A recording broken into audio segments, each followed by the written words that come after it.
El tema de hoy es más difícil de enseñar, porque a primera vista no parece tan relevante.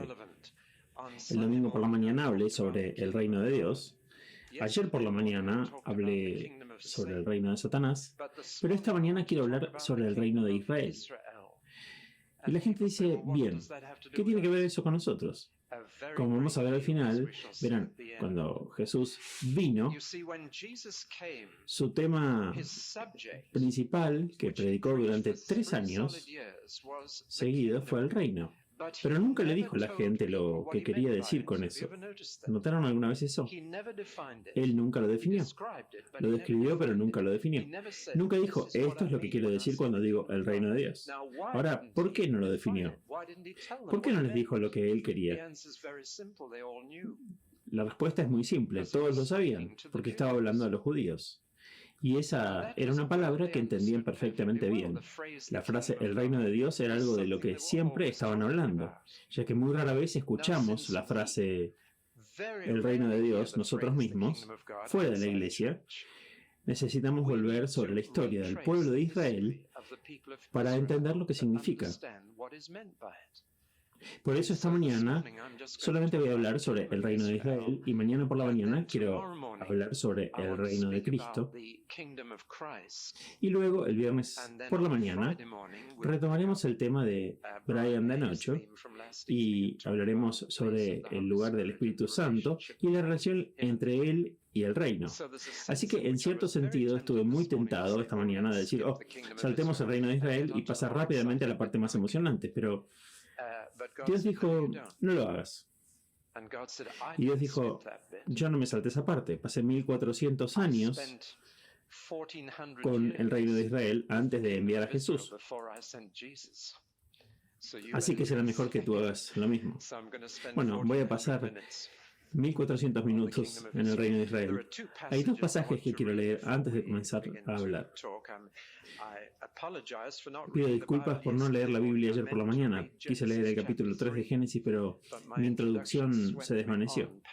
Sigo leyendo. Así que asegurémonos de obtener algo que valga la pena decir esta mañana leyendo la Biblia de inmediato. Los 2 pasajes están en Jueces y 1 Samuel. Jueces capítulo 2, versículo 6. Es el primer pasaje que será clave para lo que quiero decir.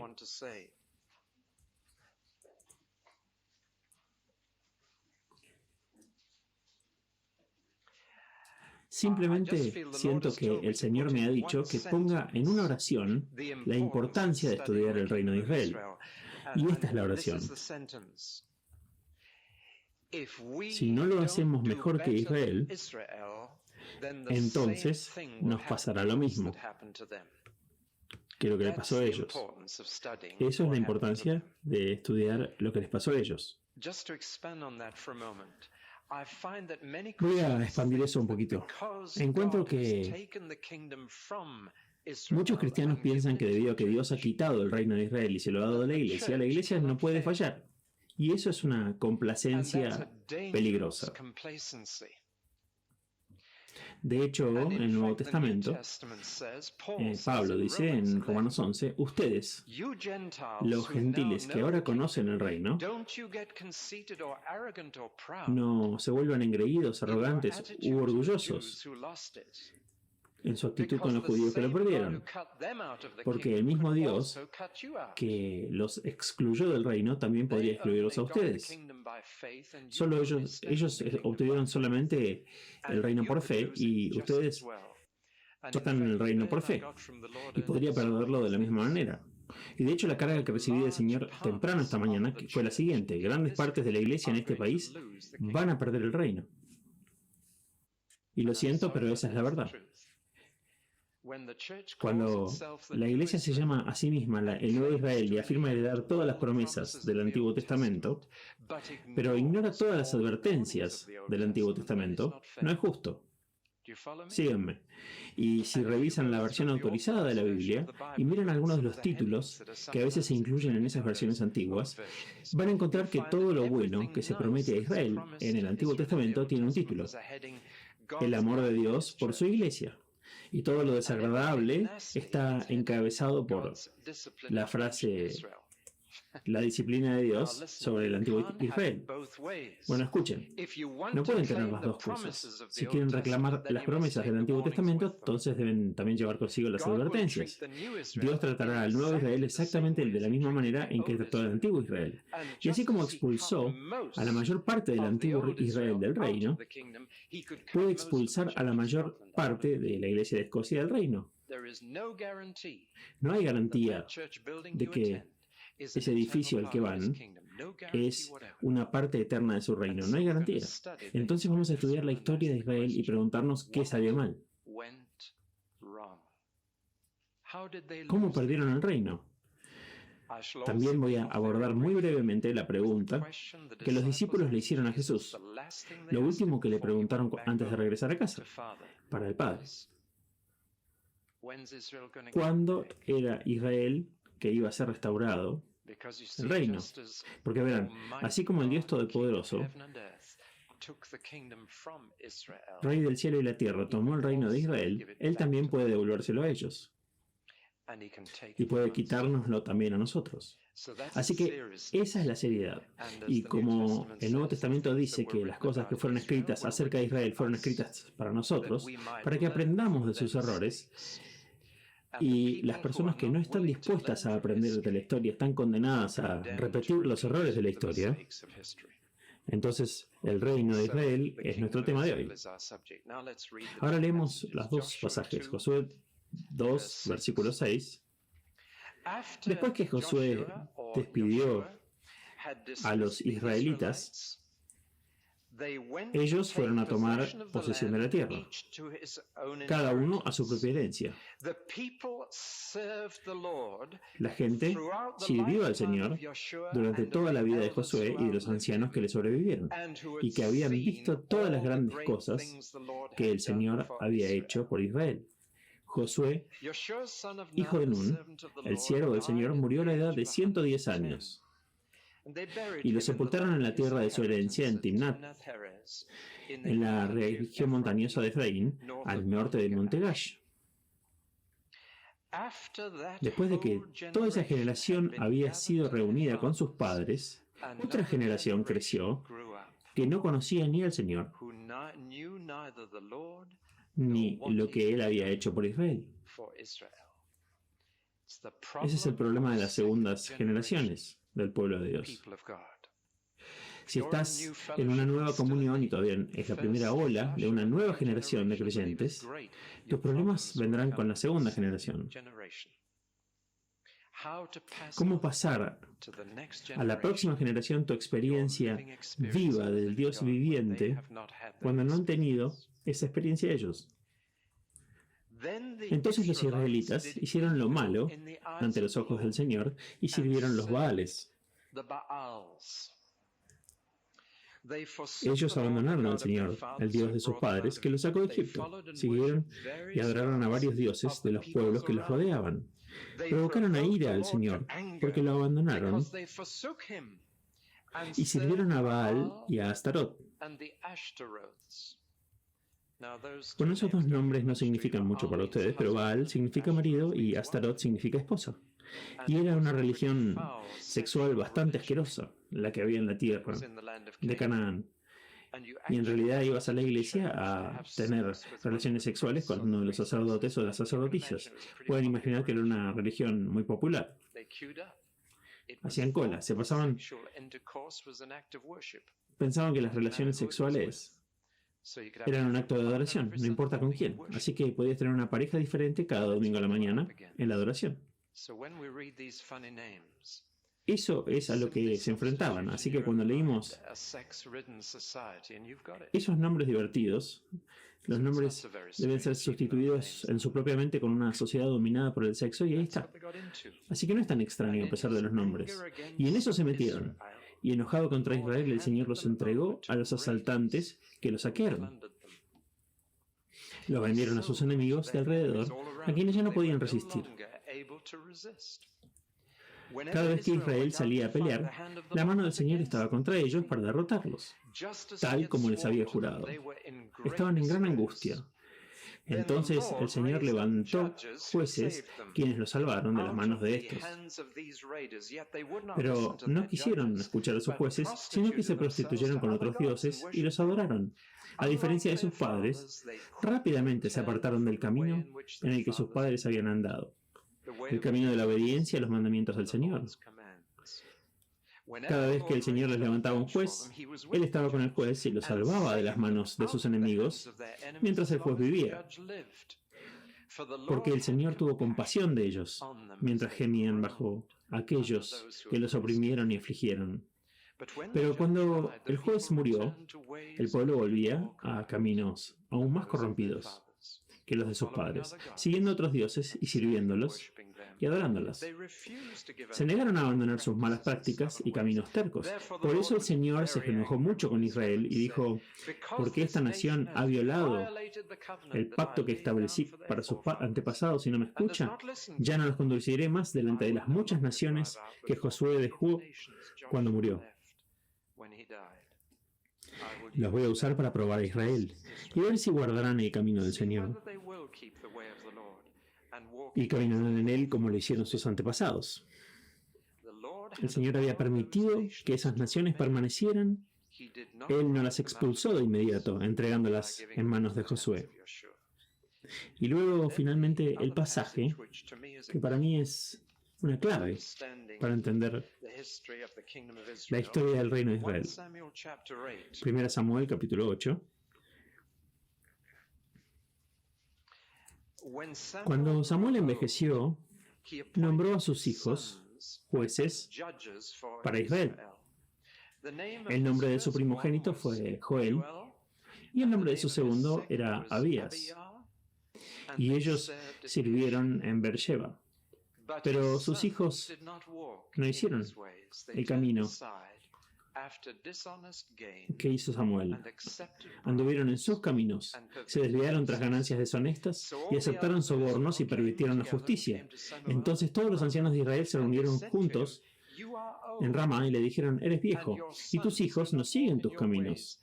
Designa ahora un rey para que nos guíe, como lo han hecho todas las demás naciones. Pero cuando dijeron: danos un rey para que nos guíe, esto disgustó a Samuel. Así que él oró al Señor y el Señor le dijo: escuche lo que el pueblo te dice. No es a ti quien han rechazado como tu rey, sino a mí, como lo han hecho desde el día que los saqué de Egipto hasta el día de hoy, abandonándome y sirviendo a otros dioses. Así que te están haciendo esto a ti. Escúchalos a ellos ahora, pero avíseles solemnemente y hazles saber lo que hará el rey, que reinará sobre ellos. Samuel contó todas las palabras del Señor al pueblo que le había pedido un rey, y les dijo: esto es lo que el rey que reinará sobre ustedes hará. Tomará a sus hijos y los hará servir con sus carros y caballos, y correrán delante de sus carros. A algunos los asignará para que sean comandantes de miles y comandantes de 50, y a otros para arar su tierra y cosechar su cosecha, y a otros más para fabricar armas de guerra y equipo para sus carros. Llevará a vuestras hijas para que sean perfumistas, cocineras y panaderas. Va a tomar lo mejor de vuestros campos, viñas y olivares, y se los entregará a su servicio. Tomará una 10ª parte de vuestro grano y de vuestra cosecha y lo dará a sus oficiales y servidores, a los sirvientes de vuestros hombres y a las sirvientas, y lo mejor de vuestro ganado y asnos. Él tomará para su propio uso. Y ustedes mismos se convertirán en sus esclavos. Cuando ese día llegue, clamarán pidiendo alivio del rey que han elegido, y el Señor no les responderá en ese día. Pero el pueblo se negó a escuchar a Samuel. Así que dijeron: queremos un rey sobre nosotros. Entonces seremos como todas las otras naciones, con un rey para guiarnos y salir delante de nosotros y pelear nuestras batallas. Cuando Samuel oyó todo lo que el pueblo decía, lo repitió ante el Señor. El Señor respondió: escúchalos, dales un rey. Entonces Samuel dijo a los hombres de Israel: cada uno debe regresar a su pueblo. Había un benjaminita o un benjamita, un hombre de prestigio cuyo nombre era Cis, hijo de Abiel, hijo de Seror, el hijo de Decorat, el hijo de Afía de Benjamín.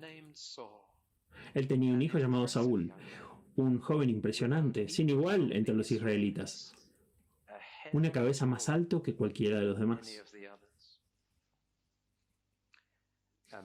Un hombre que se convirtió en rey y terminó en las garras de Satanás. Bueno, déjenme empezar así. Dios hizo el mundo e hizo personas para controlarlo. Y les dijo a los hombres: yo era su soberano, yo seré su soberano y les diré qué hacer. Ustedes serán mis súbditos y podrán tener todo esto para ustedes. Y nosotros vimos cómo el hombre se rebeló contra esto, y Satanás, esperando entre bastidores, entró en el centro del escenario y construyó su reino a partir de los corazones rebeldes de los hombres. Así que desde el punto de vista de Dios, él tuvo que mirar al planeta Tierra y ver un reino rival que él había permitido que sucediera. No era que él estuviera indefenso, sino que permitió que sucediera. Sino que finalmente miró un mundo que él había hecho muy bien y lo había lleno de enfermedades, de guerras, de muerte, y desde el punto de vista de Dios debe haberse preguntado qué hacer al respecto. ¿Qué haría usted en su posición? Bueno, una de las cosas que podría hacer sería eliminarlo todo y empezar de vuelta. Él era rey, tenía el poder para hacerlo, y lo hizo una vez. Y la historia de Noé y su inundación es el resultado. Y decidió limpiar todo y comenzar de nuevo. Pero decidió quedarse con solo una familia como el núcleo. Y a las pocas horas de salir del arca, esa familia estaba en desgracia. El padre estaba borracho y se expuso, y los hijos se aprovecharon de la debilidad de su padre.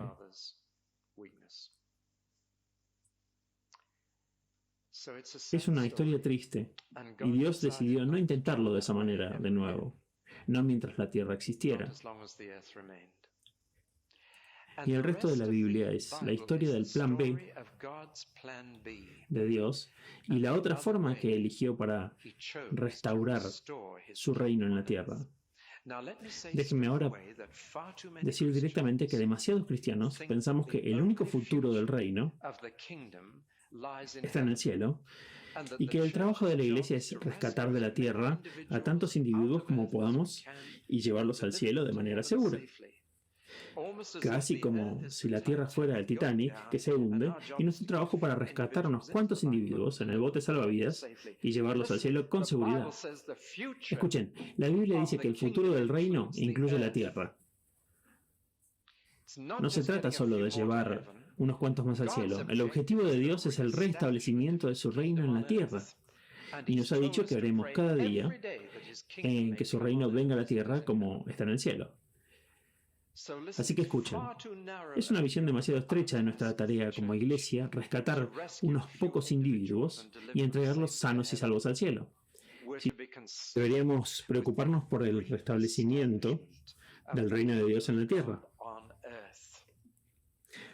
¿Por qué Dios debería renunciar a lo que ha hecho?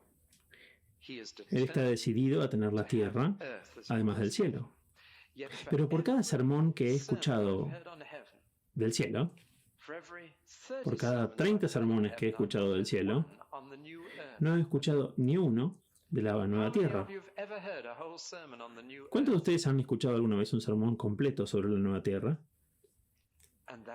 Eso es tan importante para Dios como el nuevo cielo. Así que escuchen, es un evangelio demasiado simplificado decir que Dios quiere salvarlos y llevarlos al cielo y salvarlos del infierno. Escuchen, Dios quiere restablecer su reino en la tierra como lo es en el cielo. Por eso envió a Jesús a la tierra. Y por eso Dios nunca más, después de los días de Noé, iba a borrar todo. De ahí en adelante resolvió restablecer su reino en la tierra de otra manera. ¿Cómo era esa manera?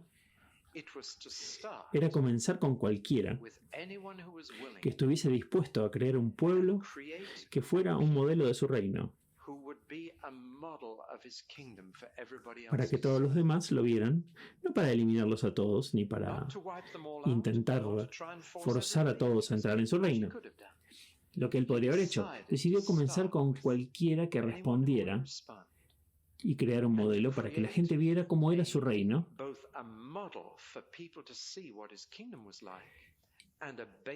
y una base de operaciones desde la cual pudiera llegar al resto de las naciones. Bueno, los filósofos llaman a esto el escándalo de la particularidad. Mejor les explico eso. Es una palabra larga también como delicatessen, así que mejor les explico. El escándalo de la particularidad es este. ¿Por qué Dios debería comenzar con algunas personas en lugar de otros? ¿Por qué debería comenzar con los judíos en lugar de los chinos? ¿Por qué debería tener un pueblo en particular, un pueblo elegido? Y la gente se ofende por eso. Ahora tenemos 3 hijos, lo siento, hoy es el cumpleaños de uno, pero tenemos 3 hijos y yo les daba dulces. Y había 2 maneras de que podía darles dulces. Y una era darles a cada uno una barra de chocolate, y ese era el camino de la paz. La otra manera era darle a uno de ellos una bolsa de dulces y decir, bueno, comparte esto con tu hermano y hermanos. La primera manera no probaba nada, la segunda manera ponía a prueba sus relaciones y muy rápidamente revelaba si estaban en amor ese día o no. Si Dios les da algo a algunos para compartir con los demás, eso siempre es una prueba de relaciones. Dios no eligió darle su reino a los chinos, ni a los indios, ni a los africanos, por separado. Así no se crearía una familia. Decidió darle un reino a unas pocas personas, los judíos, y dijo, ahora compartan eso con los demás. Eso era su manera. Pero prueba la relación de la misma manera en una iglesia donde algunos reciben dones del Espíritu, eso pone a prueba la relación. Dentro de la iglesia, la gente dice que los dones del Espíritu dividen, no hacen nada de eso. Solo revelan las divisiones que ya existen. Si una iglesia aún no está a punto en una relación de amor, ¿qué sucede si alguien recibe un regalo especial? Bueno, porque uno se regocija, el resto todos lloran. Pero según el Nuevo Testamento, donde las relaciones son correctas, si uno se regocija, todos se alegran. Recuerdo una señora que vino a nuestra iglesia y me dijo, estoy amargada y resentida. Me dijo, y les diré de qué se trata. Ella dijo, estos jóvenes no mantuvieron la iglesia durante todos los años que tuvimos una lucha. Ellos marcharon hacia la iglesia y fueron bendecidos en el Espíritu y estaban hablando en lenguas en semanas o días. Y yo estuve orando por años por eso y nunca lo he tenido. Estaba muy enojada.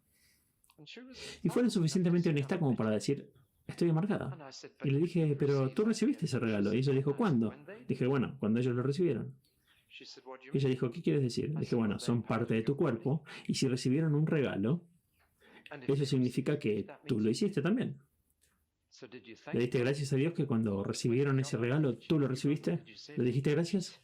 Y ella dijo que no. Bueno, le dijo, ve a casa y te arrodillas y le dices, Señor, gracias por darme ese regalo, porque ellos son parte de mí. Somos un solo cuerpo, no somos individuos separados. Entonces ella se fue a casa y le dijo gracias a Dios. Pero no estaba hablando en inglés cuando lo dijo. Bueno, verán, el camino de Dios es crear una familia. Así que Él no nos da algo a cada uno por separado para que podamos irnos a un rincón y alegrarnos. Se lo da a alguien y dice, compártelo con los demás. Llamé a un amigo a Sudáfrica hace un año. No lo había visto en 30 años. Estuvimos juntos en la universidad, en Cambridge. Él estaba en el estudio contiguo al mío. Y un día entró y me dio un par de calcetines, tejidos a mano. Puedo sentirlos ahora, cálidos y encantadores. Le dije, muchas gracias, Donald, pero ¿por qué me das esto? Dijo, porque es mi cumpleaños. Dije, bueno, lo siento, si hubiera sabido te habría regalado algo. Él dijo, no, mi madre nos crió. Ella era viuda y dijo, ella siempre nos crió para regalar cosas en nuestro cumpleaños. No para recibir, sino para dar. Así que me envió una docena de pares de calcetines para regalar a otros estudiantes en mi cumpleaños. Y lo llamé a Sudáfrica hace un año y le dije, Donald, soy David Pawson. ¿Tu madre todavía está viva? Me dijo que sí. Él dijo, sí, sí. Le dije, ¿le agradecerías por los calcetines? Dijo, ¿en serio los recuerdas? No podría olvidarlos. Así que pensamos que los regalos son para nosotros y que los caminos de Dios son para darme algo, para darme un don de sanidad a mí, para que pueda ser un gran sanador, para darme un don de evangelista, así puedo ser un gran evangelista. No, los únicos regalos que te das son para dárselos a otra persona. Entonces Dios miró alrededor del mundo y dijo, ¿a quién puedo darle mi reino para dárselo a todos los demás? Ese era su método. Y encontró a un anciano de 80 años que vivía en una hermosa casa con calefacción central y agua corriente en los dormitorios. Y le dijo, ¿estarías dispuesto a vivir en una tienda de campaña por el resto de tu vida? El nombre de ese hombre era Abraham. No nos engaño con la calefacción central y el agua corriente en los dormitorios. La arqueología en Ur de los caldeos ha revelado que era el pueblo más sofisticado y con todas las comodidades. Y que tenía calefacción central en las casas y agua corriente en los dormitorios. Les mostré a mi mujer una foto de la chimenea que había sido excavada en Ur de los caldeos. ¿Recuerdas? Y le dije, ¿te gusta la chimenea? Ella dijo, es un poco anticuada, pero podría vivir con ella. Le dije, tiene 4000 años. Y a un anciano de 80, que vivía en un hogar cómodo, Dios le dijo, ¿harías lo que te digo? ¿Dejarías ese hogar cómodo y vivirías en una tienda de campaña por el resto de tu vida? ¿Y no te diré dónde vas a vivir? Simplemente tienes que partir y confiar. Y el querido anciano dijo que sí. Y aunque toda la raza humana era enemiga de Dios, desde ese día Dios tuvo un amigo. Y ese es quizás el título más hermoso que jamás se le haya dado a alguien en la Biblia, amigo de Dios. ¿Te daría Dios ese título a ti? Bueno, ¿quién es amigo de Dios? Un amigo de Dios es alguien que comienza haciendo lo que Dios le dice, siendo súbdito del rey.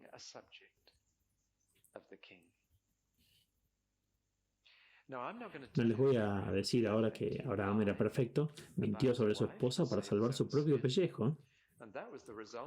Y ese fue el resultado de haber ido mucho más lejos de lo que Dios le dijo. También, Dios le dijo que fuera a Canaán, así que él fue a Egipto. Y si miras en el mapa, eso es mucho más lejos. ¿Alguna vez han notado con qué frecuencia vamos mucho más lejos de lo que Dios nos dice? Una vez que llegamos a algo, bueno, vamos para adelante, nos vamos, no puedes retenernos. Y vamos hasta los extremos. Dios dice, no te dije que fueras tan lejos. Oh, pero Señor, allá nos indicaste que fuéramos, por ese lado, y fui. Y luego hubo un momento en que Abraham quiso acelerar los asuntos de Dios para él y decidió producir un hijo para sí mismo, a su manera. Y tuvo a Ismael, el padre de los árabes. Y yo simplemente no sé si Abraham alguna vez se dio cuenta de los problemas que causaría en el siglo XX al engendrar a Ismael. Así que no les voy a decir que fue perfecto, pero él era un súbdito. Y cuando Dios le dijo, ve y sacrifica a Isaac, él fue. Ese fue el comienzo del restablecimiento del reino de los cielos en la tierra. Dios tenía un amigo que haría lo que él le dijera. Y por eso, si ustedes también tienen la fe para ser obedientes a Dios y hacer lo que Él te dice, eres hijo de Abraham y estás relacionado con ese hombre de 80 años. ¿Eso los emociona o no? Espero. Y los relaciona también con los judíos. Vayamos ahora rápidamente por un paquete turístico por todo el Antiguo Testamento esta mañana, y eso nos va a tomar un poco de tiempo, pero me han dicho que debo terminar a las 12:30, así que pongámonos clavos en los zapatos y pongámonos en marcha. La persona se convirtió en familia, la familia se convirtió en una tribu, la tribu se convirtió en un pueblo y el pueblo se convirtió en esclavos en Egipto. Y Dios permitió que todo esto sucediera. Y debe haberles parecido a estos descendientes de Abraham como que el plan de Dios realmente se estuviera trabando.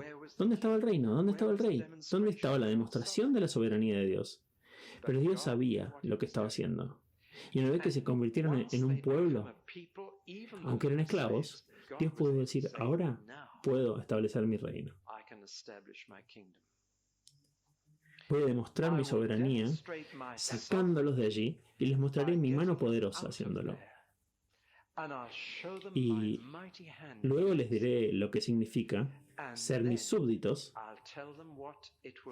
y les daré una tierra, un lugar al que puedan llamar suyo, donde puedan vivir en paz y prosperidad, y el mundo entero verá qué bendición es vivir en mi reino. Ese era el plan de Dios. Hace poco escuché una hermosa historia sobre un predicador liberal. ¿Saben lo que quiero decir con un predicador liberal? No me refiero a uno que predica por mucho tiempo. Yo soy liberal en eso, pero me refiero a alguien que lee su Biblia con un par de tijeras en la mano y todo lo sobrenatural es cortado, y este predicador dijo, estaba predicando sobre el éxodo en Egipto y dijo, bueno, en realidad no hubo un milagro en ese momento, porque de hecho el Mar Rojo en ese momento y en ese lugar solo tenía unas 18 pulgadas de profundidad y solo tenían que esperar para cruzar. Así que no debemos pensar que hubo un milagro. Y una señora en la audiencia gritó, ¡Aleluya! Y él preguntó, ¿por qué gritaste aleluya? Porque por el gran milagro, dijo. Él dijo, ¡qué gran milagro! Por ahogar el ejército egipcio entero en 18 pulgadas de agua. No importa cómo lo mires. El brazo poderoso de Dios estaba desnudo y Dios estaba diciendo, les voy a mostrar quién es rey. Y no es el faraón. Y Dios parecía como si sacara cada milagro de la bolsa que tenía. Ranas, sangre, llagas, todo. Y lo que estaba diciendo era, les voy a mostrar mi soberanía. Primero al liberarlos y luego les mostraré cómo vivir en justicia como mis súbditos. Y esos son los dos temas del reino de Dios: liberación y justicia. El problema es que todos quieren la liberación y nadie quiere justicia. Es el mismo problema que mencioné hace 2 mañanas, que la gente quiere que Dios esté ahí, soberano, pero no está tan interesada en ser sus súbditos. Y todo el problema de Israel se puede resumir en solo esa frase. Constantemente querían que Dios actuara soberanamente para liberarlos, pero no estaban dispuestos a comportarse como sus súbditos en justicia. Esa es toda la historia. Pero reino significa soberanía y súbditos, significa liberación y justicia. Y creo que la nota que David Black mostró el domingo por la noche fue que la justicia sonará cada vez más fuerte. El reino de Dios es justicia, no solo liberación. Señor, libérame de mi reumatismo. Señor, libérame de mis circunstancias. Señor, libérame del sobregiro en el banco. Señor, libérame de mi desempleo. Libérame. Dios debe escuchar clamor tras clamor de su pueblo y tiene compasión. Pero debe preguntarse cuántos de ellos quieren decir, Señor, libérame de mi pecado, a la justicia. Creo que esa es una nota que sonó una vez esta semana. ¿Estás tan ansioso por ser liberado de tus malos hábitos como de tu enfermedad física? Eso es lo que Dios está pidiendo. Sí, Él quiere librarte de ambos. Pero se pregunta cuántos quieren ser sus súbditos una vez que los haya liberado. Pero la liberación es lo primero en la actividad del reino. Así que Dios les dijo a los judíos, en Egipto los voy a liberar, he escuchado sus gritos. ¿Quieren ser liberados? ¿Quieren estar fuera de esa esclavitud? ¿Quieren estar fuera de las circunstancias en las que están deprimentes? Entonces lo he escuchado. Y él dijo, Faraón, deja ir a mi pueblo. Y el faraón dijo, ¿quién es el rey? Soy rey en Egipto, ellos no van. Y Dios dijo, yo soy rey en Egipto. No usó las palabras exactas, estoy resumiendo la historia. Pero ¿quién era el rey en Egipto? Dios era. Y podía hacer lo que quisiera con el viejo faraón, incluso endurecer su corazón. Así que Dios los sacó y los trajo a Sinaí y les dijo, ahora voy a mostrarles el otro lado del reino. Los he liberado, están en camino a una tierra que fluye con leche y miel. Puedo llevarlos allí en menos de 15 días. Son solo 11 días desde aquí hasta la tierra que les he preparado. 11 días. Podrían haber estado en la bendición de Dios en menos de 15 días. Entonces, ¿qué salió mal? Que los retuvo 40 años en el desierto. No hay nada malo con la soberanía del reino. Ellos no querían ser súbditos. Saben, este es el problema eterno de Dios. Al restablecer su reino en la tierra, puede encontrar muchas personas que quieren su liberación, pero no puede encontrar muchas que quieren justicia. Entonces, ¿qué quería Dios de ellos? Puedo resumir los 10 mandamientos en una sola palabra: respeto. El respeto es la esencia misma de ser un súbdito del reino. Respeto por Dios, respeto por su nombre, respeto por su día, respeto por los padres, respeto por la vida, respeto por la propiedad, respeto por el matrimonio, respeto por la reputación. Así se pueden resumir. Lo único que Dios buscaba en respuesta a ellos cuando fueron liberados fue respeto. Puede ser algo extraño que les digan. Es posible que algunos de ustedes nunca lo hayan visto así. Pero saben que lo único que se ha destruido en nuestra sociedad hoy es el respeto. ¿Estarían de acuerdo en que son todos estos respetos que acabo de mencionar? No podríamos poner a un bebé cada 6 minutos en el horno de gas si respetáramos la vida. No lo haríamos. No podríamos romper los matrimonios de cada 3 matrimonios si respetáramos el matrimonio.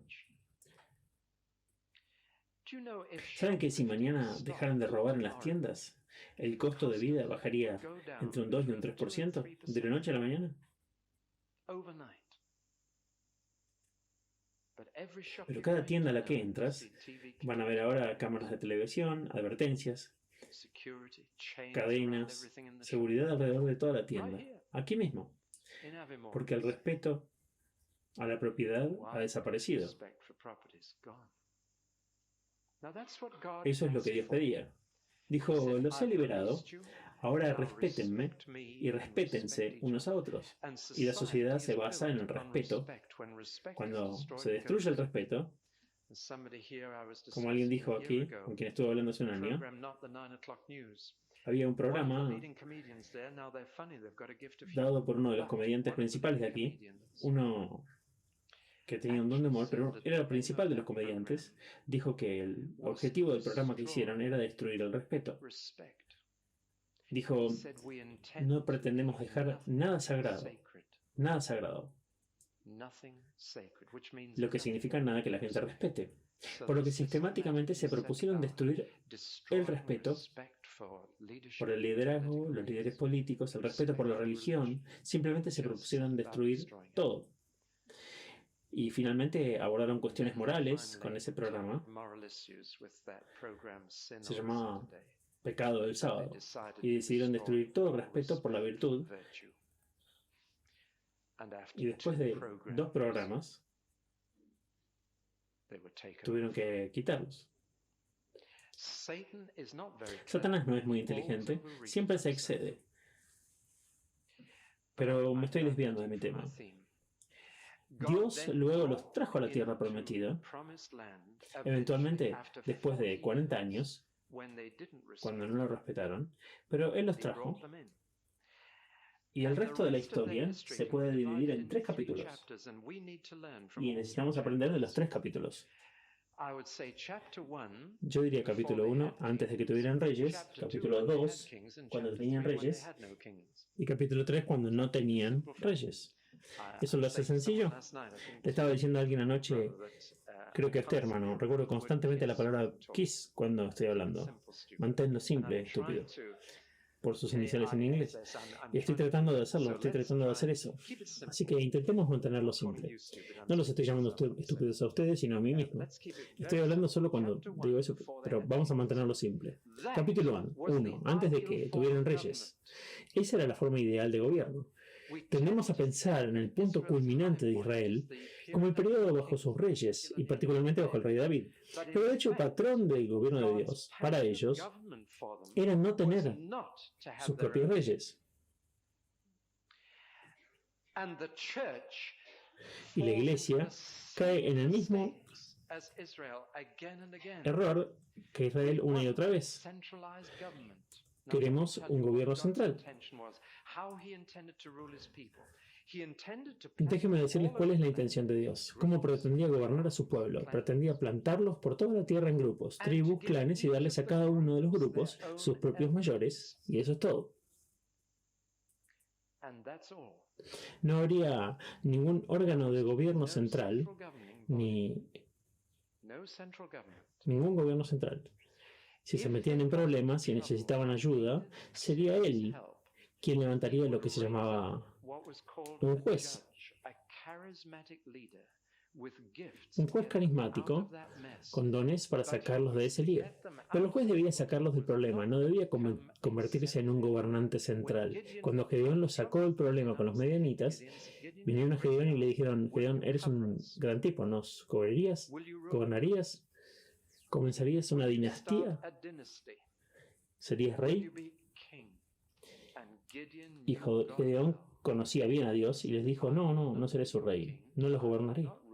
Tienen un rey, el Señor. La sustitución con liderazgo humano por la realeza divina es un error que la Iglesia hace una y otra vez. No debemos tener rey, sino Jesús. Él debe gobernar la Iglesia.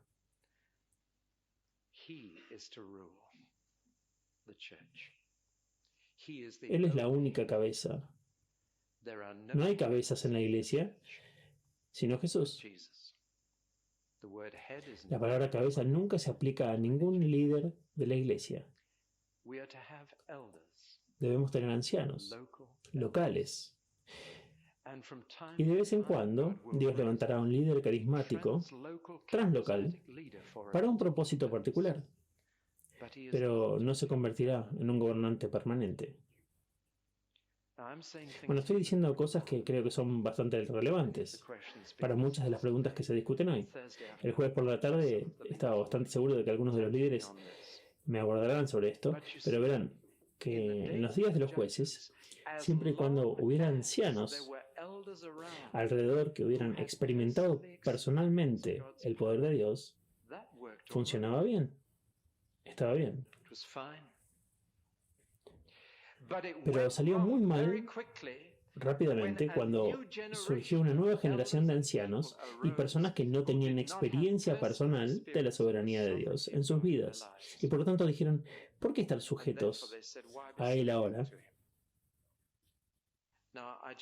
Bueno, los comparto solamente con ustedes si sienten que la próxima generación no está dispuesta a estar sujeta. Entonces vayan a la raíz del problema. Es que no han experimentado la soberanía. ¿Escuchan lo que estoy diciendo? Les hablé de esa enfermera en el hospital, la enfermera jamaiquina que me estaba diciendo que fue forzada a ir 3 veces por domingo y ella se rebeló contra todo porque no entendía de qué se trataba. No sabía qué estaba sucediendo. Lo que pasaba era que sus padres estaban tratando de hacerla súbdita del reino antes de que ella experimentara la soberanía del Señor en su vida. ¿Entienden lo que estoy diciendo? Y a veces tienes que dejar que tus hijos se vayan y se metan en un lío para que puedan experimentar la liberación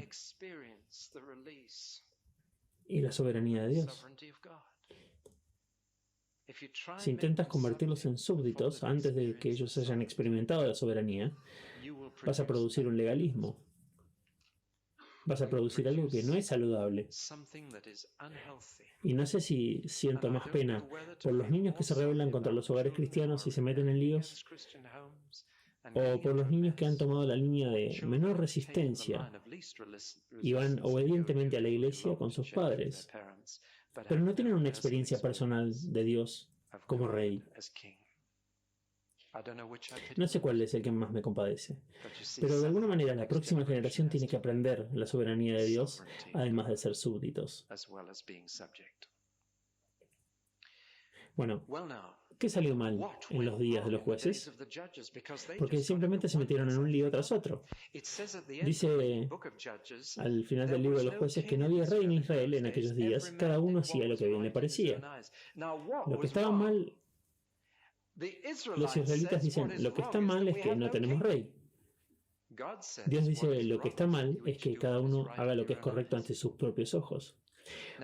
Pueden ver los diferentes puntos de vista. Dijeron, Dios, no tenemos suficiente soberanía. Dios, queremos un rey. Y Dios dice, no, ese no es el problema, que los súbditos.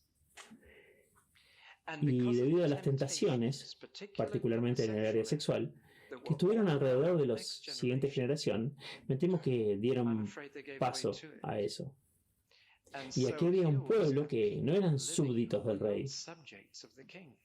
Y Dios, en su soberanía, los rescató una y otra vez y demostró que podía hacerlo. Pero ellos lo culparon por su mal gobierno. Nunca pensaron en culparse a sí mismos. No es cierto, ¿no? Nos metemos en un lío y decimos, ¿y por qué dejaste que esto sucediera? No es su culpa. Muchas veces es porque no estábamos sujetos a él. No era su soberanía la que tenía la culpa. Bueno, ese fue el capítulo de la historia de Israel. Capítulo 1. Así que finalmente vinieron a Samuel y le dijeron a Samuel, las cosas tienen que cambiar. Necesitamos una forma diferente de gobierno. Bueno, quiero decir esto con mucho cuidado, escuchen. Pero la respuesta a nuestra situación no está en una forma diferente de gobierno de la iglesia, sino en un pueblo dispuesto a someterse. Lo siento, pero lo digo desde lo más profundo de mi corazón. Hay quienes dicen, bueno, lo único que necesito es un rey humano que me diga qué hacer. Esa no es la respuesta. No producirá lo que Dios quiere. Puede producir un súbdito, sujeto, pero lo que Dios quiere son aquellas que dicen, quiero hacer lo que el Rey del Cielo me dice. Eso no significa ahora que no haya lugar para el liderazgo en la iglesia. Vamos a volver a eso el viernes o el jueves. Pero aún así quiero comenzar aquí cuando los israelitas dijeron, ¿ves Dios? No tenemos la forma correcta de gobierno, necesitamos un rey. Cuando la iglesia copia a los gobiernos del mundo, va por el camino equivocado. El reino tiene una forma de gobierno muy diferente a los gobiernos del mundo. Muy diferente. Y cuando miramos las enseñanzas de Jesús, veremos qué tipo de gobierno quiere. Pero la respuesta no está en cambiar las estructuras humanas de gobierno. Está en el corazón de las personas. Se dan cuenta de que el mismo libro de Jueces, que dice que cada uno hizo lo que bien le parece, también dice, todos hicieron lo malo ante los ojos del Señor. Y ese fue el verdadero problema. Que la gente diga, bueno, está bien que yo haga eso, pero a los ojos de Dios estaba todo mal que ellos hicieran eso. Y fueron capaces de justificarlo. Se sorprenderían, si hacen algo de discipulado, se sorprenderían de lo que los cristianos pueden persuadirse a sí mismos de que pueden hacer, de que está bien. Y es perfectamente correcto ante sus propios ojos. Pero del lado de Dios, está mal. Esa es la raíz del problema y seguimos clamando por más soberanía, más control, más gobierno, más esto, más lo otro, cuando en realidad el problema es mi corazón que no quiere estar sujeto a Dios. Así que ellos se aferraron al rey humano y Dios dijo, está bien Samuel, dáselo, déjalos tenerlo. Y creo que quiso decir eso en más de un sentido. Y solo tuvieron 3 reyes como nación unida. Solamente tuvieron 3. El primero resultó absolutamente el hombre equivocado. Se veía bien, pero su corazón no estaba bien. No era un súbdito del cielo, y un rey tiene que ser un súbdito del cielo.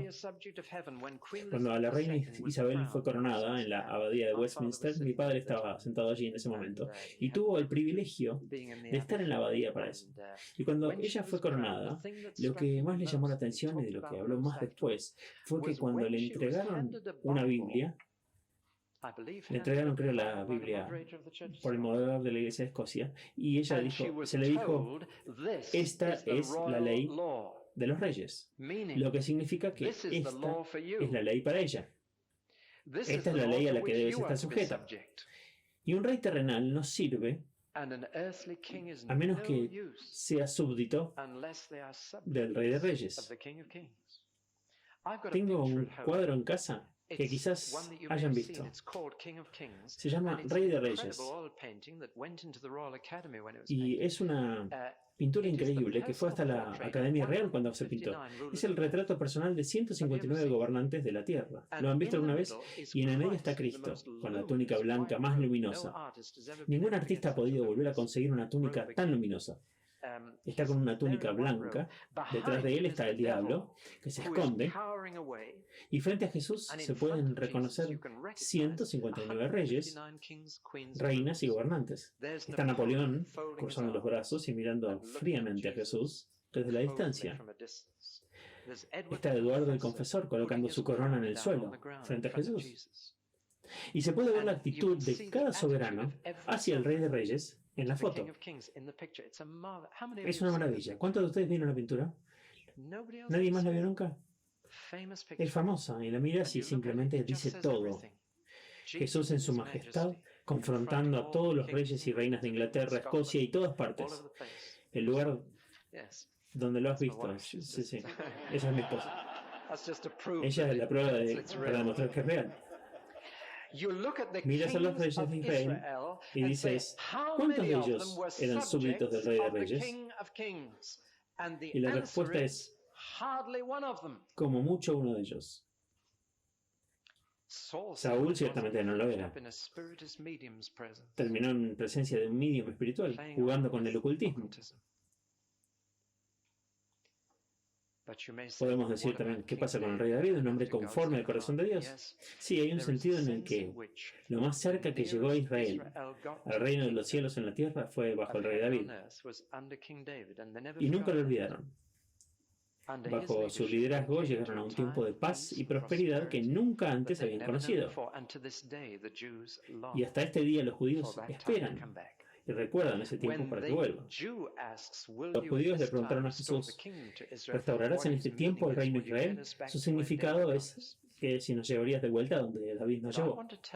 Pero quiero decirles que incluso el rey David nunca fue liberado completamente del reino de Satanás. ¿Sabían eso? ¿Sabían que Satanás se apoderó de David? ¿Cómo? ¿Puede alguien decirme? A través de una mujer, a través de Betsabé. Escucho en todas partes, pero lo siento, esa no es la respuesta. No se menciona a Satanás en todo ese episodio. Es increíble. ¿Recuerdan cuando les dije que no culparan a Satanás por todo? Escuchen. David vio a Betsabé y rompió 5 de los 10 mandamientos en un solo golpe. Les voy a dejar pensar cuáles eran. No solo cometió adulterio, robó, mató, dio falso testimonio y, de hecho, en un solo golpe simplemente condujo un carruaje y caballos a través de los 10 mandamientos. No se menciona a Satanás ni una sola vez en todo ese episodio. Fue la carne de David la que hizo todo eso. Fue su propia debilidad. Satanás no lo molestó en ese momento. Lo hizo todo solo. Se metió en un problema gigante. Pero eso no es a lo que me refiero. Solo una vez durante la vida de David, Satanás es mencionado. ¿Lo sabían? Y Satanás se acercó al rey David y le dijo, David, ¿qué tal hacer un censo? ¿Qué tal contar el reino que tienes?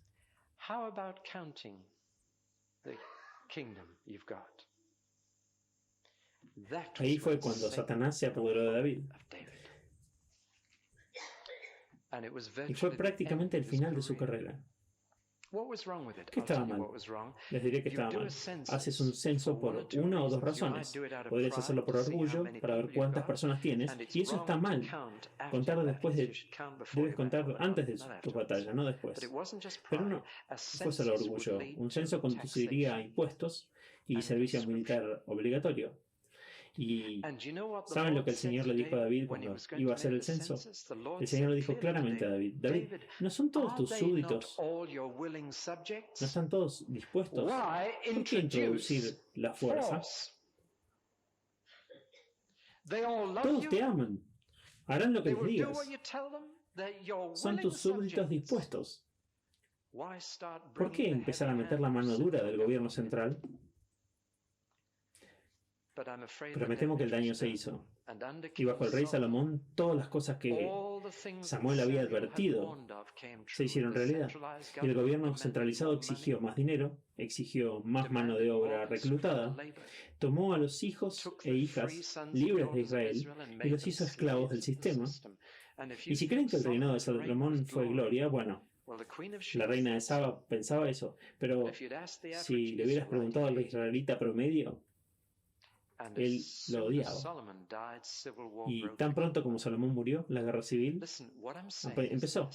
Escuchen, lo que estoy diciendo es que el problema básico no fue la falta de soberanía, sino la falta de súbditos. La falta de súbditos. ¿Me oyen esto? Dijeron, lo que necesitamos es un rey, pero cuando tu rey todavía puede ser manipulado por Satanás, lo sabes mejor. Y de ahí en adelante lees el libro de los reyes y encuentras que hay más reyes malos que reyes buenos. De hecho, en la parte norte del reino no tenían un rey bueno, solo malos uno tras otro, que hizo lo malo ante los ojos del Señor. Y cuando la gente en la cima de la nación hace mal ante los ojos del Señor, ¿qué esperanza hay para toda la nación? El resto del pueblo simplemente sigue, hasta que llegó el día en que Elías identificó el problema. Elías reunió a la nación de Israel en el Monte Carmelo y les dijo: les diré cuál es la raíz del problema. Y mientras digo esto, siento que Dios nos está hablando en esta sala con mucha fuerza. Elías dijo: ¿cuánto tiempo seguirán claudicando con dos opiniones? ¿Escucharon lo que dije ahí? No dijo cuánto tiempo te detienes entre las dos opiniones. Y me voy a levantar solo por un momento para mostrarles algo. Tengo la impresión de que mis días de escuela dominical y predicadores que he escuchado, que aquí estaba la nación de Israel parada aquí pensando, bueno, ¿vamos por este camino? ¿Vamos por este otro? ¿Adoraremos a Dios o adoraremos a Baal?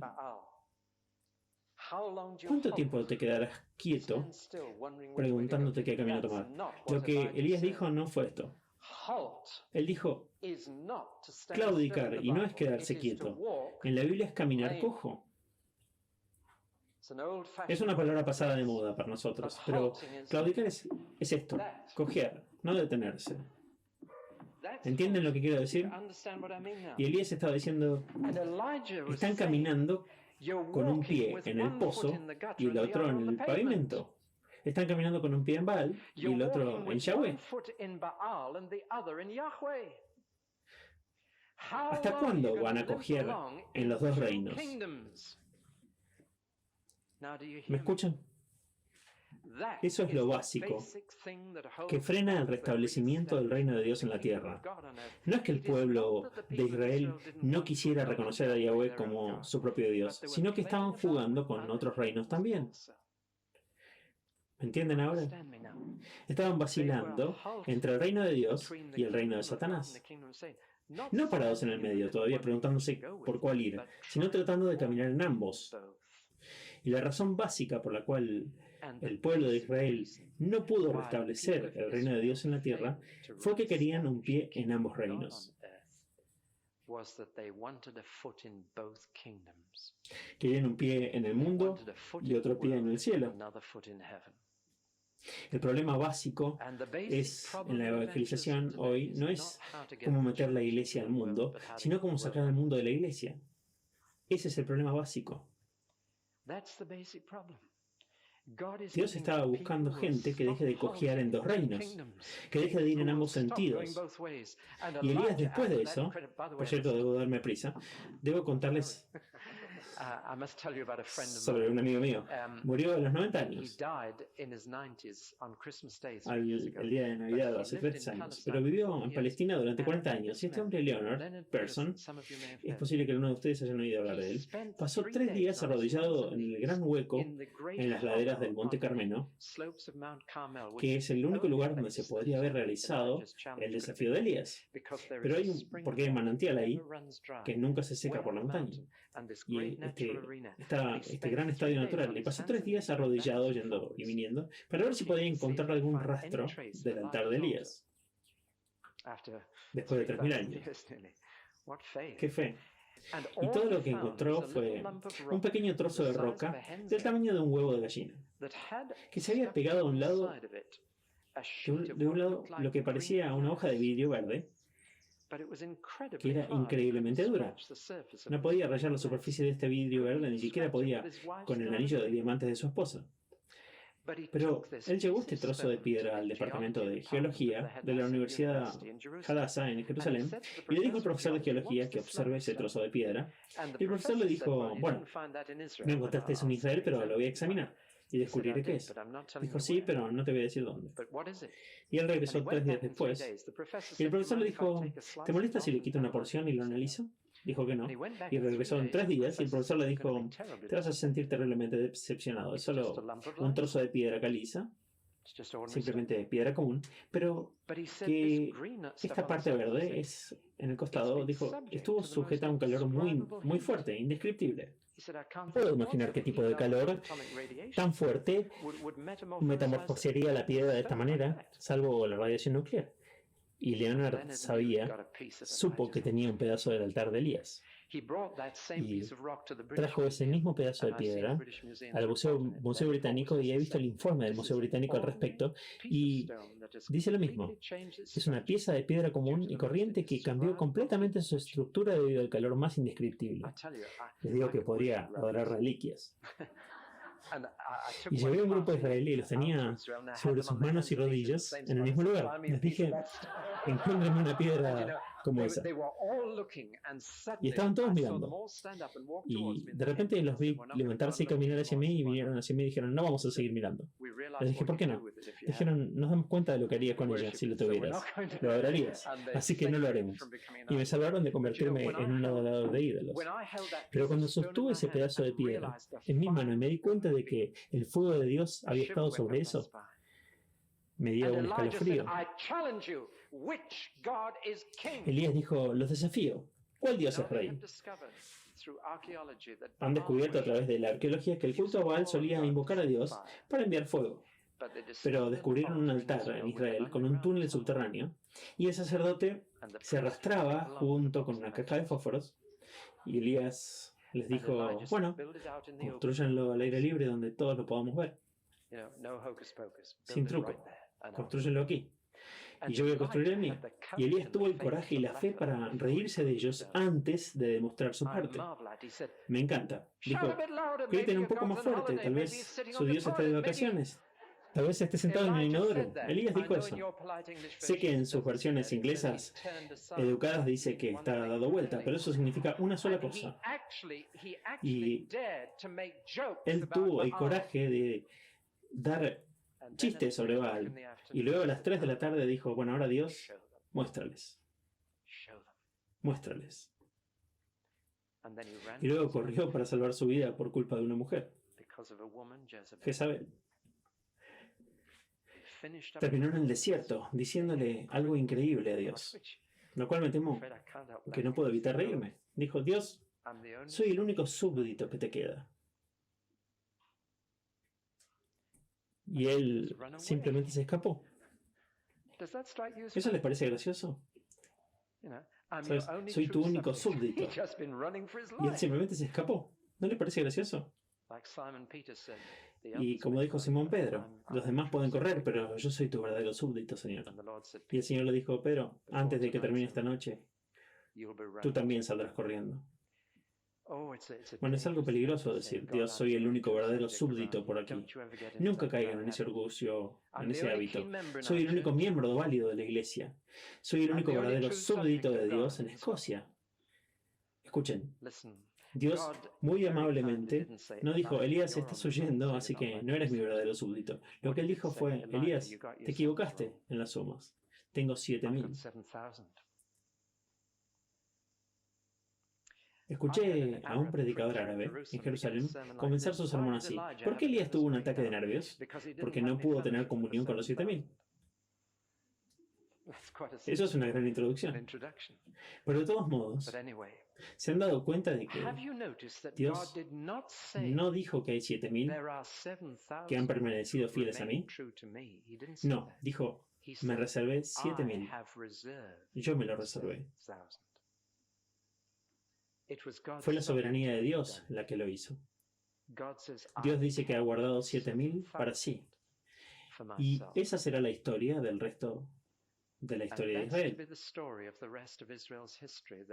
Que Dios siempre ha guardado un remanente, incluso hasta el día de hoy. Nunca ha habido un solo periodo en los últimos 3,000 años en el que no ha habido algunos judíos que fueron verdaderos súbditos del reino de los cielos. ¿Sabían? Es algo sorprendente. La iglesia no reemplazó a los judíos. Los gentiles fueron injertados entre las ramas que quedaron. Siempre ha habido judíos que fueron fieles al rey. Durante los últimos 2,000 años, siempre ha habido un remanente de judíos que creían que Jesús es el Mesías. ¿Sabían eso? Dios dice, me he guardado 7,000. Bueno, debo darme prisa. Al final se convirtieron en tan malos súbditos del rey que los profetas fueron enviados para decirles que salieran de esa tierra, que salieran del sitio de Dios, que regresaran a la esclavitud, y ellos regresaron a Babilonia. Y podrían haber dicho, bien Dios, eso fue un fracaso, ¿no es así? No estableciste tu reino a través de esas personas. Mejor intentarlo con alguien más. Simplemente me maravillo de un Dios que dice, no, lo voy a intentar de nuevo con ellos. Los voy a traer de regreso. Y comenzaremos de nuevo. Si Dios se limpiara las manos de la gente la primera vez que le fallan, yo no les estaría predicando ahora. ¿Qué rey para tener? Un rey que dice, no lo dejo ir tan fácilmente. De hecho, saben que la razón por la que existe una nación como Israel en el mapa hoy es muy simple. Dios dice, odio el divorcio. Él odia el rompimiento. Una vez que ha hecho una promesa, lo odia. Así que Dios los trajo de regreso, pero nunca más les dio un rey. Tuvieron un templo nuevamente, pero no un palacio. Tuvieron sacerdote nuevamente, pero no reyes. Y lo que muchas personas no se dan cuenta es que por la mayoría de su historia, los hijos de Israel no tuvieron reyes. Sé que leemos la Biblia en el libro de los reyes y pensamos que deben haber tenido rey tras rey tras rey, pero de hecho fue un periodo muy muy pequeño cuando tuvieron reyes. El reino fue realmente establecido de tal manera que el rey estuviera en el cielo, no en la tierra. Y Dios dijo, ¿cómo puedo traerlos de vuelta a una visión del reino donde el rey está en el cielo? Porque ese es su ideal. Y esto es lo que él pensó. Les voy a dar un hijo de David y lo enviaré a la tierra y luego lo traeré de regreso al cielo para reinar. ¿No es simple? Él tomó sus esperanzas y de alguna manera las transformó. Ellos solo querían un regreso a los tiempos de David con un rey terrenal, con la paz y prosperidad de ese tiempo. Y Dios dijo, no, yo no voy a hacer eso, les voy a dar un rey que sea hijo de David, que él traerá el reino de regreso aquí, reinará desde el cielo, y tendrá un pueblo en la tierra cuyo rey está en el cielo. Ese es el objetivo de Dios, el modelo en la tierra que está buscando también en la iglesia, tener un pueblo sin un rey visible, sin un gobierno centralizado, pero un pueblo que esté tan sujeto al rey del cielo que opere junto en armonía. ¿Qué tipo de unidad impresionaría más a Escocia? ¿Cada denominación uniéndose a una denominación y tener una enorme sede en Edimburgo? ¿Eso los impresionaría? No. Les diré lo que los impresionaría. Encontrar en cada rincón de Escocia gente pensando de la misma manera, haciendo lo mismo, disfrutando de la misma alegría, disfrutando de la misma paz. Y la gente se rascará la cabeza y va a decir, ¿cómo es que vas a tal iglesia y encuentras lo mismo? ¿Cómo es que vas a tal otra y descubres que sucede lo mismo ahí también? Y no tienen ningún gobierno centralizado, ni alguien que les diga qué hacer. ¿Y quién lo controla? ¿Quién lo organiza? Bien, estos son súbditos del Rey, del cielo. ¿Escuchan lo que les digo? Todavía pensamos que la respuesta es un gobierno estructural y que todos están bajo el mismo hombre y todos vienen bajo la misma denominación. Eso no es la manera de Dios. La manera de Dios es tener personas viviendo por todas partes con sus propios ancianos, pero obedeciendo al Rey del cielo y haciéndolo recto ante sus ojos. Entonces verán una unidad entre el pueblo de Dios, justo en ese momento, y funcionará. Anhelamos que el gobierno terrenal nos arregle y los caminos de Dios están sujetos al Rey. Así que cerramos la historia del reino de Israel diciendo que si fue un fracaso o fue un éxito.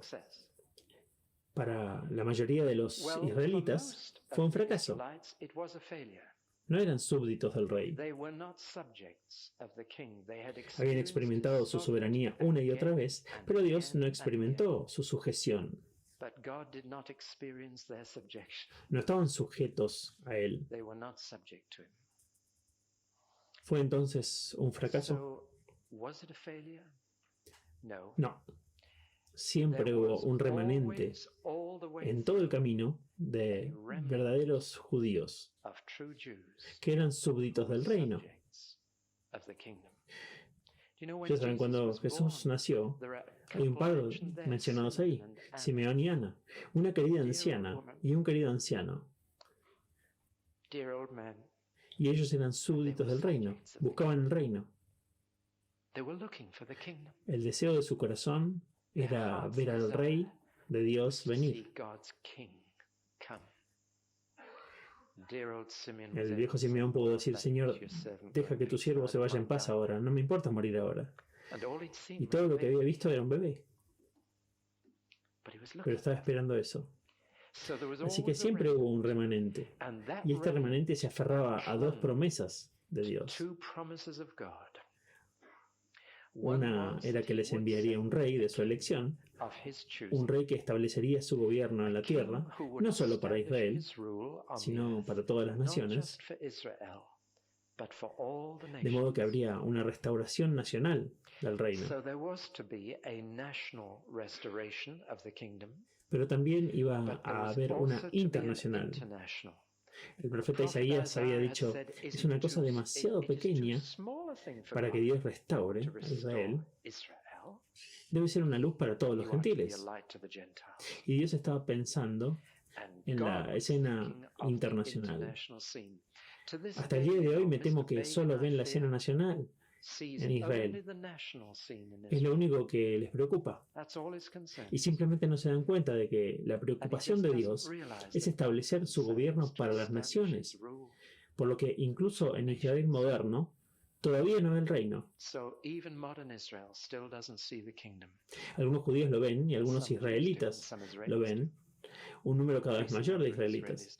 Hay 35 comunidades autóctonas de creyentes israelitas en Jesús ahora en Israel. Puede que no les parezca mucho, pero es un milagro.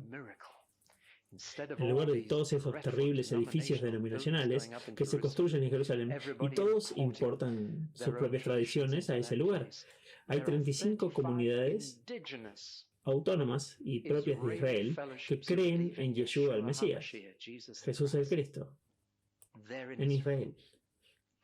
Dios ha guardado ese remanente y nosotros los gentiles nunca debemos olvidar que el reino es judío, que la salvación es para los judíos. Y por eso el Antiguo Testamento cierra con una tremenda esperanza esperando que viniera un rey que establecería el reino. Bueno, esos que esperaban el rey estaban claramente divididos en dos grupos, y Jesús tuvo problemas con esto cuando vino.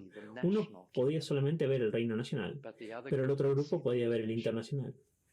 Algunos solo podían ver la restauración de un reino davídico, pero otros anhelaban el reino de Dios, cuando Dios reinaría en la tierra.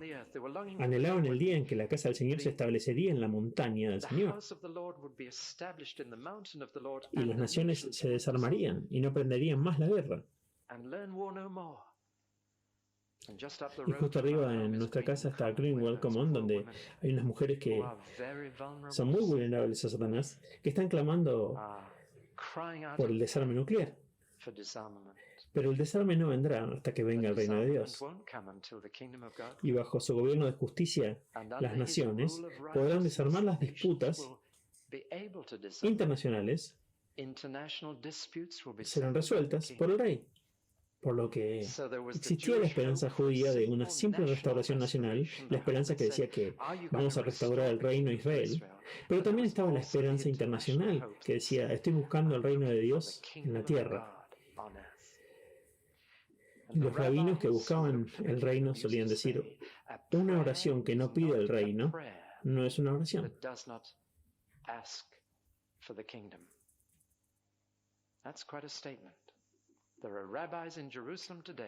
Eso es toda una declaración. Hay rabinos en Jerusalén hoy que dirán que tu oración no es una oración, sino incluyes en ella, en la oración, que venga tu reino. Y Jesús dijo que ores todos los días esto, que venga tu reino.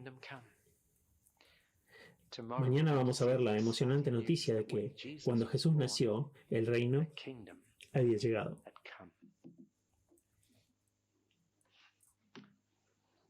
Padre, queremos agradecerte por el pueblo de Israel. Señor, te damos gracias por eso en nuestra reunión de oración de personal de esta mañana, pero solo quiero orar nuevamente y decir gracias por los judíos. Gracias por Abraham, por Isaac y Jacob. Gracias por Elías. Gracias por los 7,000 anónimos que eran tus súbditos, incluso entonces. Gracias porque has mantenido un remanente de judíos hasta el día de hoy, que son verdaderos súbditos del rey. Señor, gracias por José y María, y que cuidaron de nuestro Jesús. Y gracias por Jesús, el judío.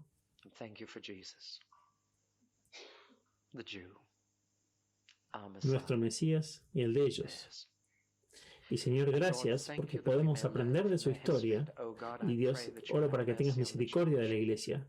Señor, tienes todo el derecho de eliminar gran parte de la iglesia, porque vivimos en dos mundos. Vamos a la iglesia los domingos y de lunes a sábado nos comportamos como todos los demás. Simplemente vivimos para las cosas que todos los demás viven. Dios, perdona a tu pueblo por detenerse en dos opiniones, por querer vivir en el reino de Dios y en el reino de Satanás al mismo tiempo. Dios, muéstranos dónde hacemos eso y llama para ti en Escocia, aquí en Escocia, un remanente de verdaderos súbditos del reino. Y